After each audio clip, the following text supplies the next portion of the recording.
Okay, this is Chief Lee, aka John Benson. Just continuing this presentation, The River Inside of You is about the subject matter that causes itching, swelling, pain, and inflammation. These are signs that you should go to your doctor, you should get checked up, and get something done about it before it's too late, before it gets into other serious things. And as I said before on the introduction, we want to go ahead and help you prevent some problems. This is the disclaimer for all emergencies. I want you to call 911 immediately. This presentation is not about treating or diagnosing a disease. Only your family practitioner can do that. Just want to say that the services, products, and information in this presentation are for cultural preservation only and are not intended to replace the diagnosis and treatment and care of your primary healthcare provider. Nor does anyone associated directly or indirectly with this publication or broadcast necessarily agree, promote, or support the beliefs and practices of John Benson, aka Chief Lee. This is also a notice. No part of this publication may be copied or reproduced by print, sketch, painting, drawings, or photos, whether manually, electronically, digitally, or photographically, without a written agreement and consent from John Edward Benson or his legal representatives. I will usually, help anybody to get this word out if they mean good. I want to say that this presentation, my whole presentation, is about Garden of Eden, principles, natural. This is what this is telling you about. The natural approach to health and wellness uses Garden of Eden and biblical principles. But a lot of people may not agree with this, but this is my approach. This is my presentation. And this is the way I've done it for many years. Garden of Eden and biblical wellness, for example, looks mainly at man's diet. And that's what I'm looking at, mainly at man's diet as the root cause for disease. It gives instructions for diets and also medicine. And tribal medicine, Tuscaloosa Appalachia tribal medicine, food and medicine is the same thing. I want to say that as the health director for the Tuscaloosa Appalachia Tribe of Louisiana, I'm not speaking for all Americans, nor am I speaking for all African Americans, because the tribe looks at a narrow population where its archaeological foundation lies. So yeah, like any tribe, Tuscaloosa does not represent all African Americans. Here in the state of Louisiana, we recognize 4 different types of blacks. You have people from native tribes, such as myself. You have people who are descendants of slaves. You have people who are Creoles, and then you have an African population, those people that are actually from the continent of Africa. So there are 4 distinct groups of blacks here in Louisiana. So I would not make an attempt to even speak for various other African tribes here or nowhere else. Just the Tuscaloosa Appalachia tribe of Louisiana. I just want to make that clear. Okay, and so my approach to health and wellness uses biblical principles, and Garden of Eden wellness culture is based upon prevention. That's what it is. So you need to hang on to that big word there. And when I say Garden of Eden and biblical principles, I start right here in Genesis chapter 1, verse 29 through 30. And where it says in the 29th verse, and God said, behold, I have given you every herb bearing seed, which is upon the face of all the earth, and every tree, and which is the fruit of a tree yielding seed. To you it shall be for meat. Now, obviously, the word meat means something else here, because you can't go to a tree, whether it be an oak tree or a pine tree, and harvest a steak or a chicken drumstick. So here in the Bible, meat is used to describe food in general.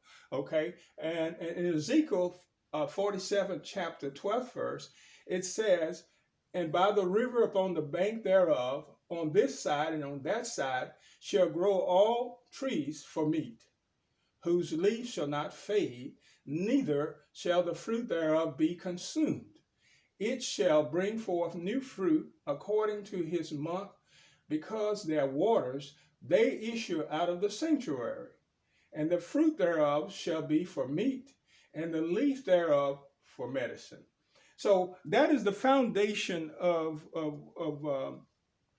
Tuscaloosan belief, and certainly those of us who have inherited the the farm culture and medicine culture of the tribe. I want to say that Garden of Eden, wellness and things like that. It examines you and looks at the how your skin look. We consider the skin as kind of like a billboard.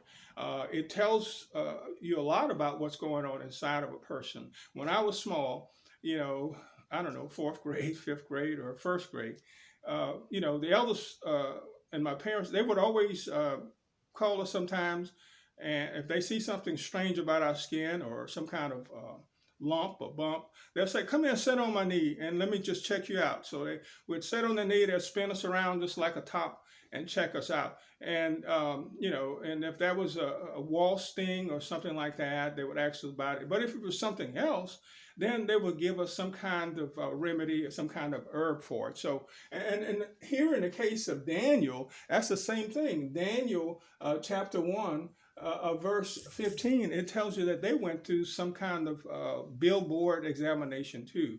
When the king Nebuchadnezzar wanted them to eat the king's food, Daniel, of course, didn't want to do it. He said, "Well, I'd rather eat my herbs and things like that," him and his friends.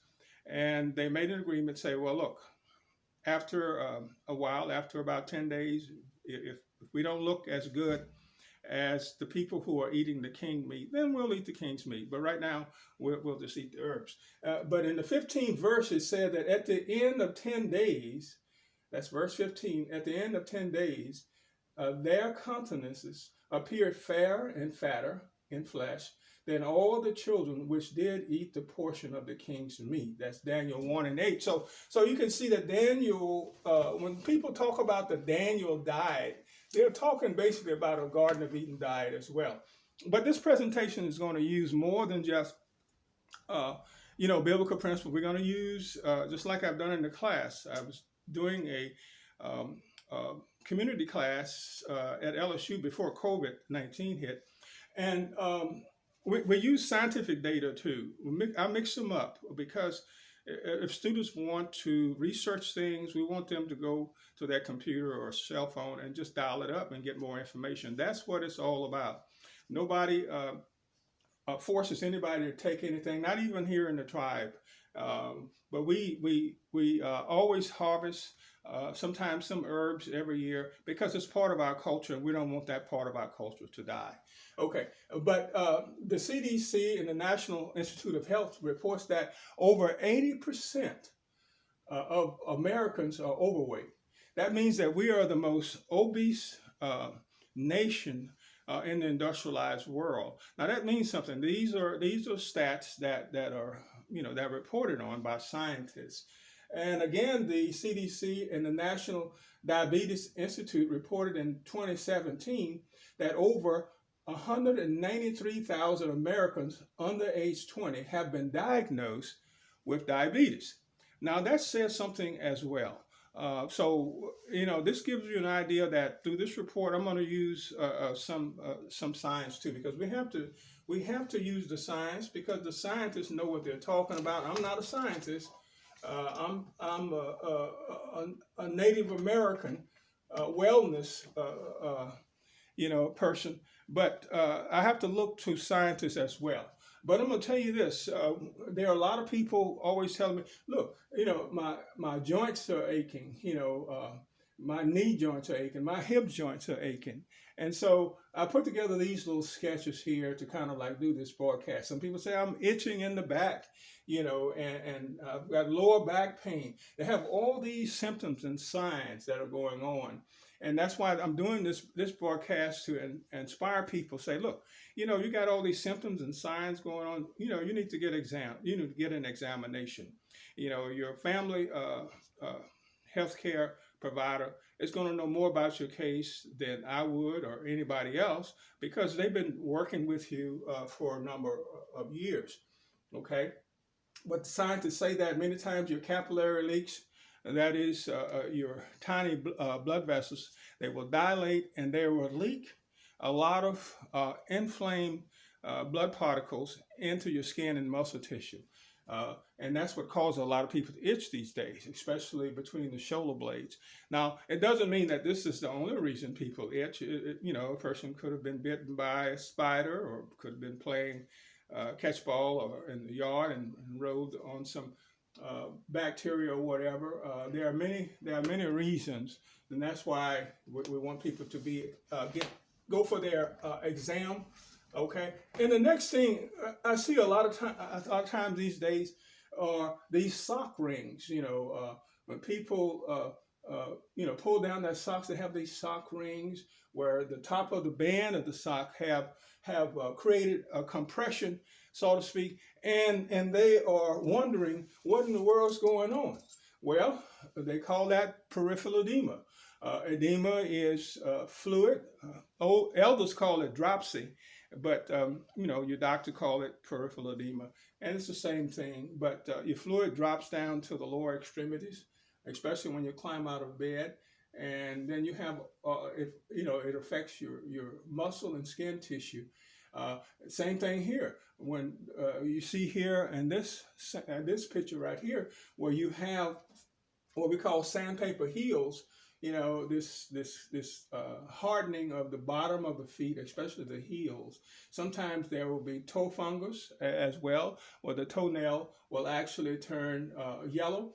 And and women especially are very sensitive to that. And but they can deal with this by changing their diet. Back to that Garden of Eden diet. More salads, more antioxidants. We'll mention that in a minute. More about that in a minute. Here, people, you can get folliculitis. That is, your scalp begin to itch because you have a lot of septic matter in the blood that's circulating to the scalp. The scalp is like the ground outside. If your dirt is healthy, then you'll have healthy grass. I mean, that's just the way it is. And if your dirt is not healthy, not full of nutrients, then your grass is going to turn brown and die. And so the same thing almost with folliculitis, you'll get bald spots. When you have a lot of septic matter in the blood, like I said, the title of the book that I wrote is The River Inside of You. So it's the story of septic matter that flows around our body every day. And we've got to get rid of it. We've got to control it because we can't be healthy, with septic matter interfering with your organs. A lot of people find it hard to breathe at night. I mean, their nostrils will swell up and they'll get obstruction.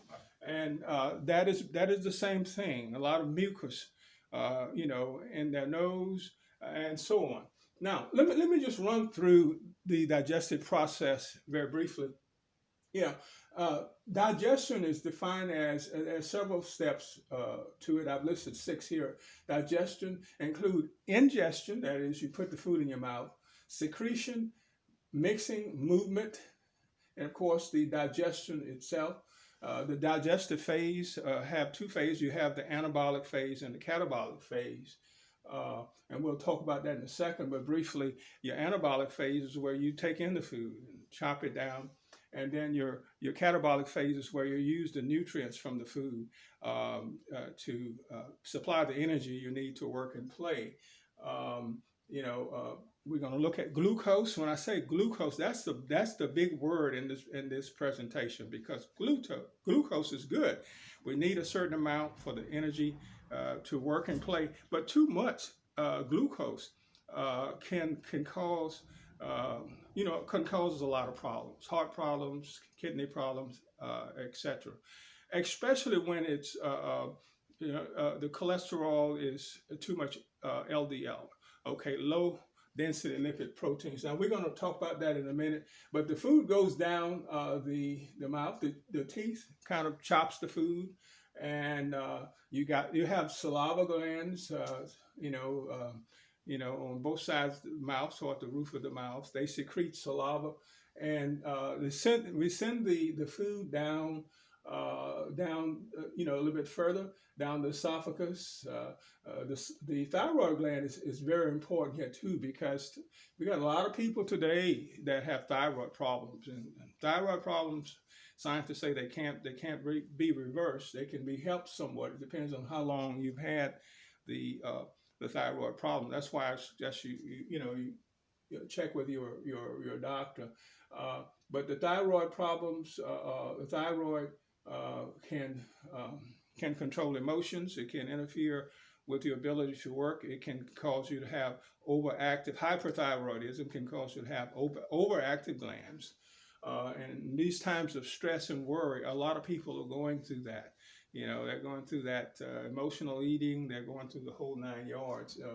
But absorption is another function of the digestive system, where the food is absorbed in muscle tissues. Glucose is absorbed in the skin and muscle tissues in the form of glycogen. So we'll look at some of those terms here in a minute. But it goes down in the stomach, and the stomach kind of churns it some more, kind of mashes it like this and churns it some more, produces some more enzymes and coenzymes to produce really a watery liquid. It's no longer a solid anymore. It's going to be produced, and then a lot of it from the stomach, you have a lot of the energy and calories that will go to the pancreas, and the pancreas, it makes fat storage hormone. So the energy that you don't use goes through the fats, the insulin area. You have insulin, and then you have IG, IG1 that breaks down mainly concentrated energy from, like say, ice cream, steaks, and stuff like that. We're going to talk about that in a minute, because too much of that, especially if you have a really bad health condition, can be bad for you.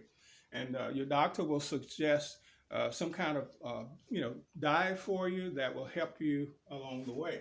Okay, so some goes to storage, and some goes to the muscle tissues. But a lot of the waste, and let's talk about that. But a lot of the waste, it goes into the liver for processing, where it wants to throw it out into the large intestines and bring it around to the excretory system, the rectum right here. A lot of people don't use the bathroom as much as they should.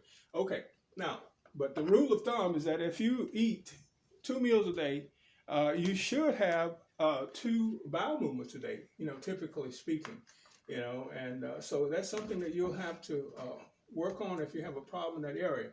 Now, there are 2 kinds of fat on your body. You have subcutaneous fat, and you have visceral fat. Now, subcutaneous fat, as I've shown here in the diagram, is the fat that you can pinch. I mean, it's the healthy type of fat, but on the other hand, visceral fat is the fat that's stored inside your body, and even worse, inside the blood vessels. And this is the problem when you see people who can't lose weight. They say, I can't lose weight no matter what I do. I've tried every diet that's out there, and I still can't lose weight. Well, it's going to be harder to lose this visceral fat, okay? And that visceral fat is so bad because it contains a lot of that LDL. And we're going to look at that a little bit here, how that looks, okay? LDL, that your doctor wants to measure that when you go in for your your examination.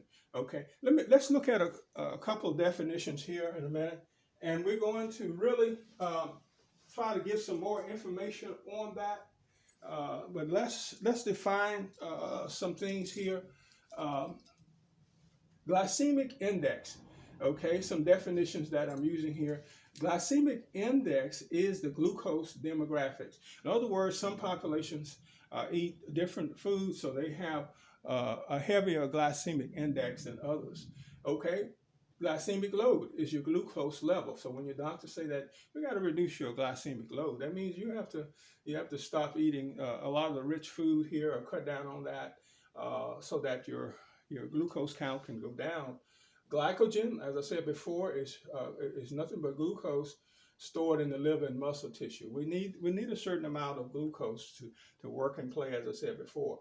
Glycation is inflamed matter and glucose. So when I say that, glycation or glycation end products, I'm talking about the mucus, which is this that's in this visceral fat.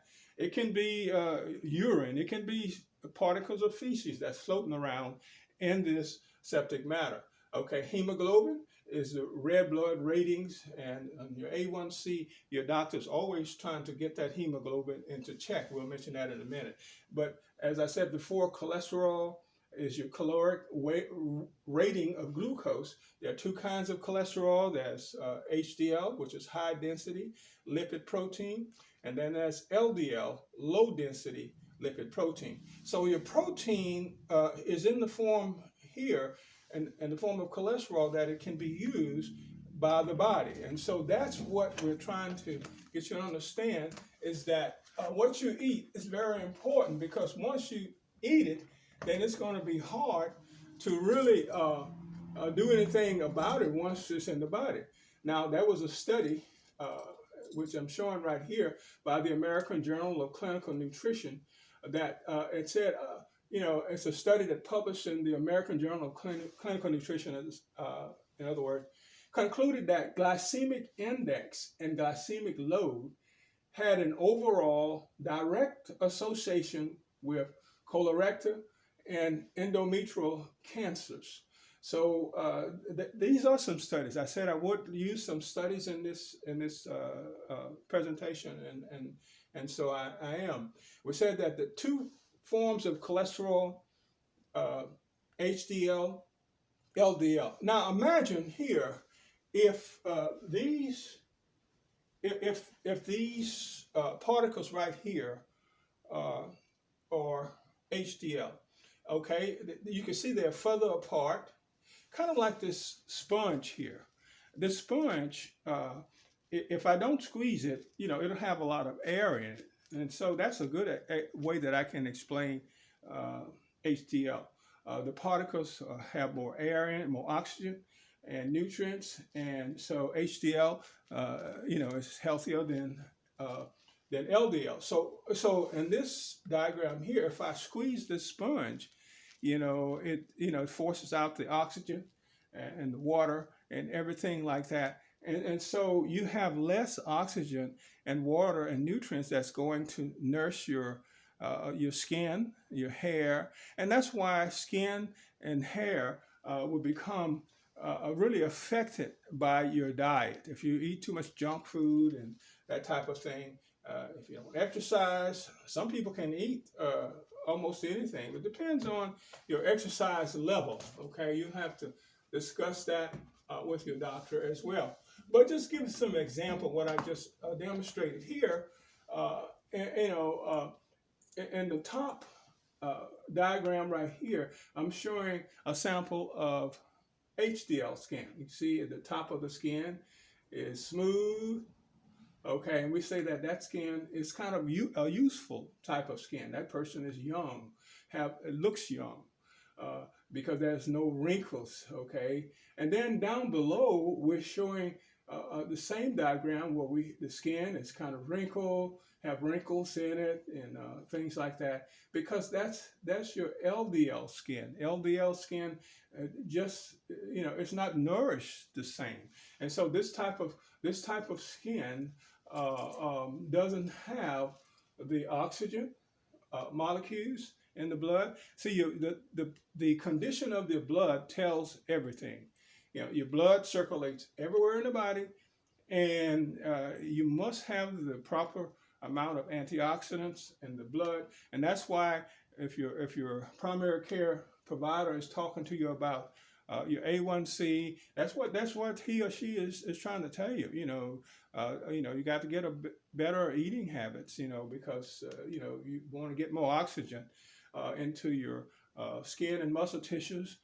Also, we need a better quality of blood to nourish your organs.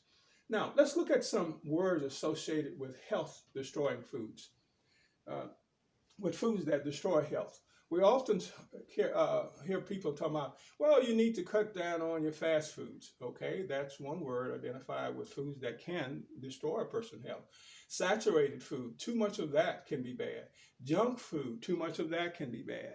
And we know that there's a purpose for all of these types of food, and depending on your health condition, you could probably, you could probably consume a certain amount of this every day and not be affected. It's all on an individual level. So you'll have to discuss that and decide for yourself. But some words associated with health foods, when you say that health foods, you're talking about words like natural foods, identify with that, organic foods, whole foods, phytonutrients or phytochemicals is another word that's come up late.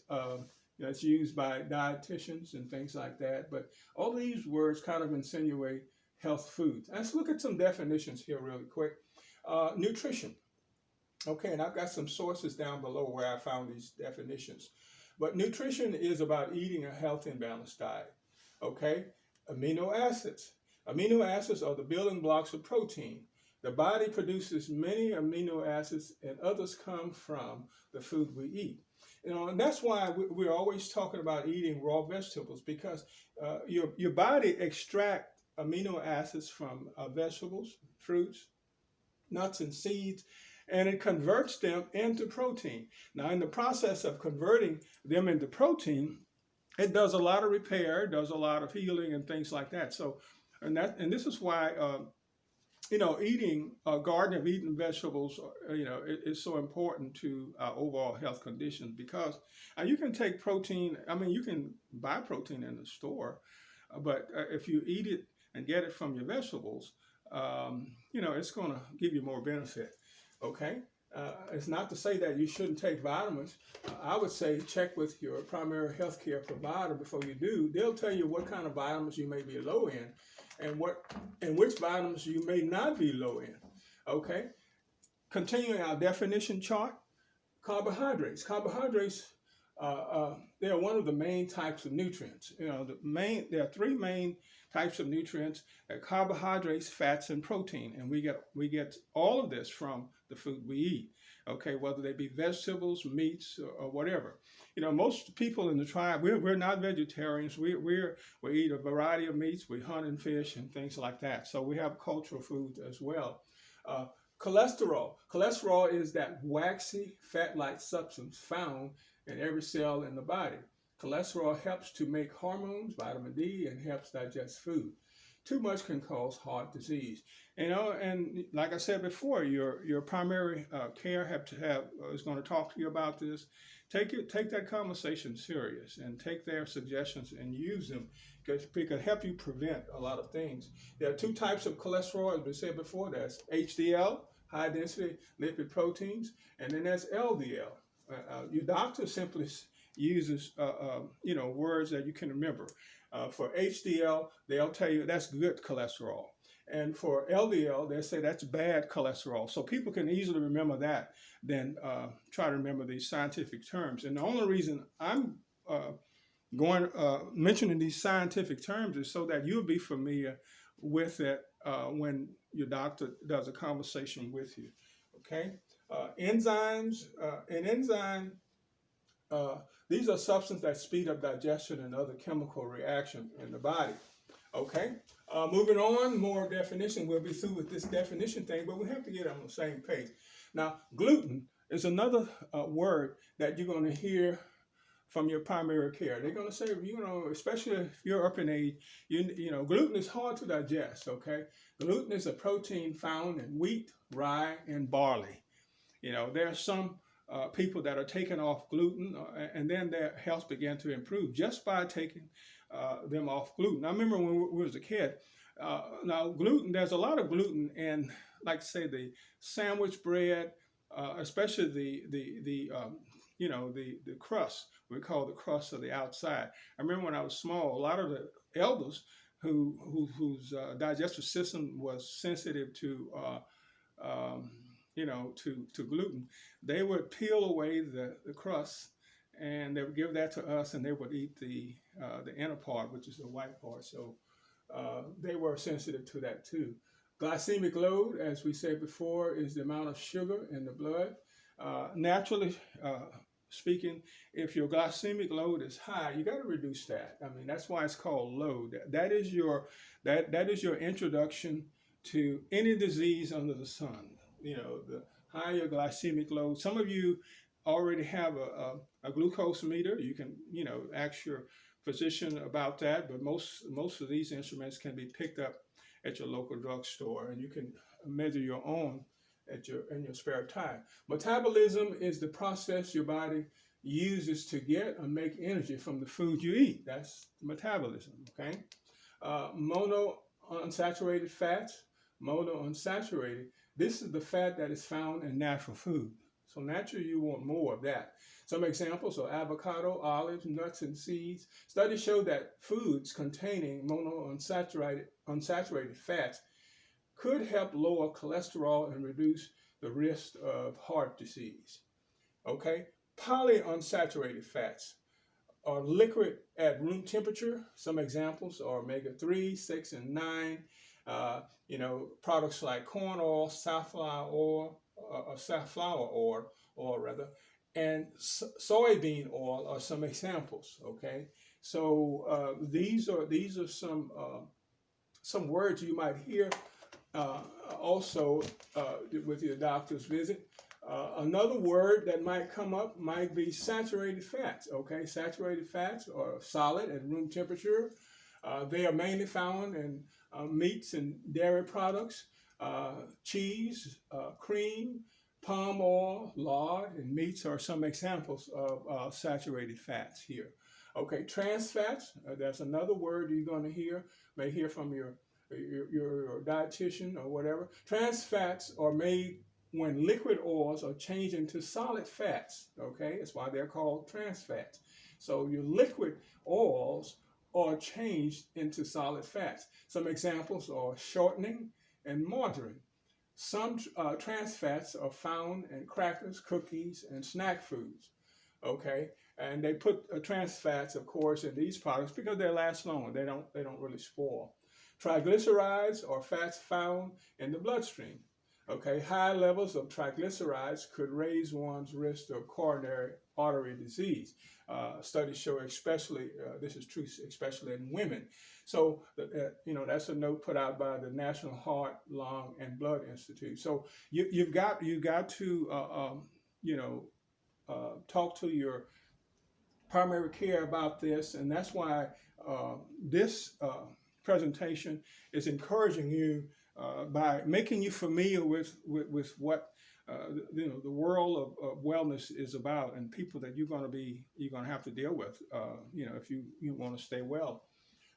Information. Now that is the big word. Now that is the big word that describes the river inside of you. Information. Information. That is the sewage. That is the problem that's causing people to itch, to swell. Their scalp is itching, their hair is falling out. Just all kind of things is happening to them. That their eyesight is getting weaker. I mean, when you see these signs and symptoms, get some help. Ask some questions. A lot of people are saying, well, it's hard to get in for an exam these days for so reason, such and such and such and reason. But if you have maybe a computer at home, search out some suggestions. Maybe your family doctor will counsel you via computer or cell phone. I don't know. Everything's changed now, so and different people have different rules. You'll have to discuss with them to find out what those rules are. But information, definitely don't want this stuff to build up, because information is the end results of germs. Okay, germs, pathogens, uh, microbes are the same thing. But information will weaken your organs, cells, and tissue. Information can lead to diabetes, heart attacks, cancer, dementia, and more. Okay, that source is the World Cancer Research Fund. Okay, and the American Institute for Cancer Research. So, information is the river inside of you. Let me make that clear. Information is that river inside of you that I'm talking about. That's the river. Okay, and in order to reduce that river, you've got to reduce the information. You've got to, you've heard of detoxing and things of that nature. That is what you have to do. Get that information out. Now, another way you can do that is eat more fresh vegetables. Antioxidants. That's another word you've heard.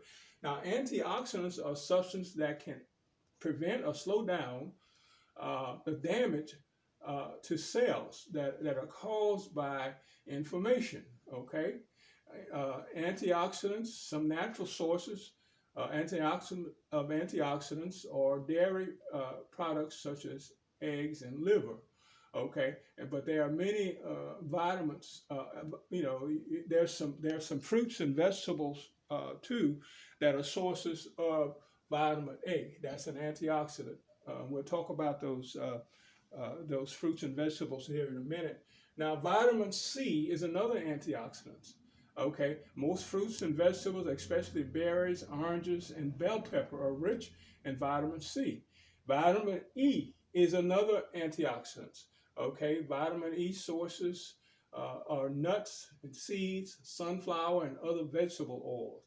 Greens and other green leafy vegetables are sources of vitamin E. And so, we talked about Garden of Eden foods. Well, this is what it's about. Lycopene is another antioxidant. By the way, antioxidants prevent the oxidation, of air in the bloodstream. In other words, if you have oxidation in the blood, you're losing oxygen. So you don't want to lose oxygen. So you need antioxidants. Okay. Selenium sources. Selenium is another antioxidant. Sources can be rice, corn, wheat, and other whole grains, as well as nuts, eggs, cheese, and legumes. You can find these sources also in meat products such as steaks, pork, chicken, and things like that. It's just that Garden of Eden vegetables, are what I consider the primary source. Sometimes you may not have access to those things, so you have to find what you have. Okay. Sometimes you might even have to take a supplement. Like I said before, I would say that before you take antioxidant supplements, that you consult your primary care before you do that. Garden of Eden vegetables, like I'm showing on this chart, fruits and vegetables, collard greens, carrot, lemon, squash, all of those things. And there are a lot of people who say that, well, look, I can't get all my nutrients from vegetables, but studies show that you can. Let me just say here, when I put this up here, I'm showing you that some of the largest animals on Earth, look at this poster here. Some of the largest animals on Earth are vegetarians. Elephants, they eat just vegetables. Giraffes, cows, they graze grass. Bulls, donkeys, rams, all kind of stuff. Buffaloes, hippopotamus, camels. All of these are, they live on vegetables. Okay, so the whole thought that you can't get your nutrients and you can't be just as strong by eating vegetables is just not true. The scientific data doesn't support that. And down below, horses, of course, they don't eat. Popsicles. So I've had people trying to feed my horse popsicles and ice cream. They shut their mouth. You can't even pry it open. They just graze grass, and that's what they're about. And if you drive a car, you know that your engine under the hood is rated according to horsepower. That means that the very epitome of power and strength came from animals, especially the horse. That's why we call it. You have an 8 horsepower engine or a 6 horsepower engine or whatever. It's what man used to explain the power that comes from this animals and things. Now, diabetics are used to having this conversation with their doctor. A1C is the glycation level. Around studies show that this study is from the Meyer Foundation for Medical Education and Research. What they were using then was normal levels of glycation in the blood was around 5.7% here, and pre-diabetic conditions they start to look at levels from 5.7 to 6.4%, and at anything over or at 6.5 over, they are ready to diagnose the individual with type 2 diabetes. So sometimes these things change. Like I said, that this study was done, before everything changed, the health situation had changed. So check with your doctor, and they will update you. But a lot of people say, well, it's hard for me to make salads and stuff like that. Well, get some little plates and cut up your tomatoes, carrots. You can buy these things already cut up, by the way. Your broccoli, your red onion, and then you put together a composition for a salad. You can make a salad, a big bowl, and put in jars that will last the whole week. I mean, that's a convenient way to do it. But in any case, you can live healthier. You can have a healthier skin. When you put all these components together into a salad bowl, you've got something really nice here that will help to clean your blood out, that will help to supply the antioxidants, that will help you battle disease and infection, that will help you reduce that river inside of you. I would say if you can have a salad, one salad every day, that would be very, very good. Of course, you might have 3 meals a day. It's not saying you're eating salad for 3 meals. You might have a big steak dinner, and that's fine. You might have, I don't know, chicken or I don't know, bacon and eggs or whatever. That's fine. But at least get you some antioxidants. Out of your 3 meals, try to make one of them a salad if you can. Okay, this is how we age, by the way. This, in summary, you've heard the old saying that we are what we eat. Well, we are what we eat. And if we eat Garden of Eden vegetables like Daniel, their complexion was fair and healthier than, or just as fair and healthy as those people who ate the king's meat. So if we eat Garden of Eden vegetables, we can benefit from those antioxidants and reduce our reliance on surgery. And maybe we can make our family doctor proud of us, okay? And doctors are proud when you go for your checkup and you tell them how you've been eating more vegetables and taking care of yourself. Hey, that's what they want to hear. I mean, they're there to encourage you. Don't ever try to take care of your own health situation without including some help, okay? That is not a formula for success. You cannot be your own doctor all by yourself in a house all by yourself, and that's what this presentation is all about, to motivate you and inspire you, okay, to go for your checkups if you can get a schedule. But if you can't get a schedule, visit a neighbor, a friend, a church member, or somebody. If you're not feeling right, tell them about your condition. Ask them to help monitor you. You can watch one another. Okay, and we have to do that in these times. But in the meantime, try to remember the story of Daniel. Okay, and Daniel chapter 1, verse 8. Okay, try to remember the Genesis, Genesis chapter 1, verse 29. Okay, where God told his creation, told man what to eat. Okay, and if we eat those things, we're going to benefit from some health. Now, everybody's going to have some health problems. I mean, that's just life. I mean, you're going to sometimes have accidents. You know, you might be nailing a pitch on the wall and miss the hammer and hit your hand. I mean, there are all kind of things that could happen.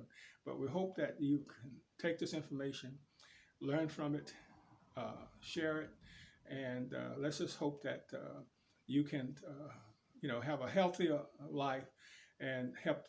This information can help you protect your good health that God has given you. Take care. Goodbye, everybody. Until next time.